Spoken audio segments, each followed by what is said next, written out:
Hey there, and welcome to Wild Weather Friday Tech Time. So I've had a lot of feedback from teachers about Google Meet and students who get in before them having control of the meeting. And I get how that is super frustrating. And trust me, Google are getting a lot of feedback on the forums about it. So here is a solution to that, I've done a little digging. This is what you should do if you're having problems with that. And it may mean you're going to have to post a new meeting nickname for your kids and a little bit of re-education, but it's fairly straightforward. I've made sure that all the settings are correct in admin and that we weren't missing out on anything there. So this is what you will do. Okay, so in order to set this up, you're going to want to go to Meet, and you can join or start a meeting. So I'm going to click on that.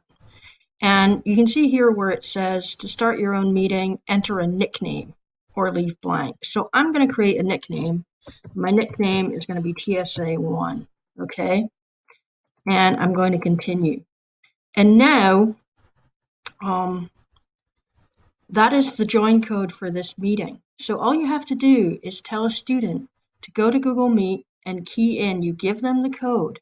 Now here's the good thing about this. They cannot join that meeting until you have actually started it with that code. So one thing to be mindful about is, make sure you're really ready to start the meeting, and that you're not, hanging around, not joining the meeting or not starting the meeting, because students who are trying will not be able to get in. As soon as you do go in and join the meeting, your students will be able to join the meeting using the code you gave them. Now, this is a code that you can post on your Google Classroom page. You can give it to your students.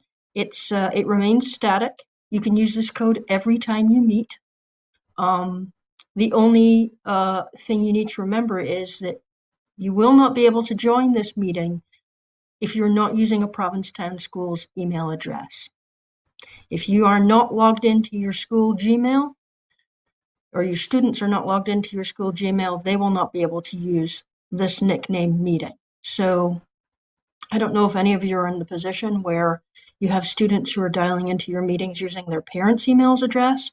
I would hope not, but I can see maybe in some cases, I don't know. Let me know if that's the case. But this is the way to make sure that you always have control of your meetings. Make a nickname. So that flies in the face of other ways of making meetings, whereby we use Google Calendar, and we also, there are various routes that you can go to actually create a Google meeting. You can do it straight from your email inbox now. I noticed, I don't know if any of you seen this, but I moved myself across here today. I can see start a meeting or join a meeting. So I guess they thought that this wasn't enough. So now you can start a meeting this way too. So that might actually be useful for your students to be able to just join a meeting. They click the join a meeting and they key in your code. It's pretty straightforward. But that's how to do that. So happy having control of your meetings.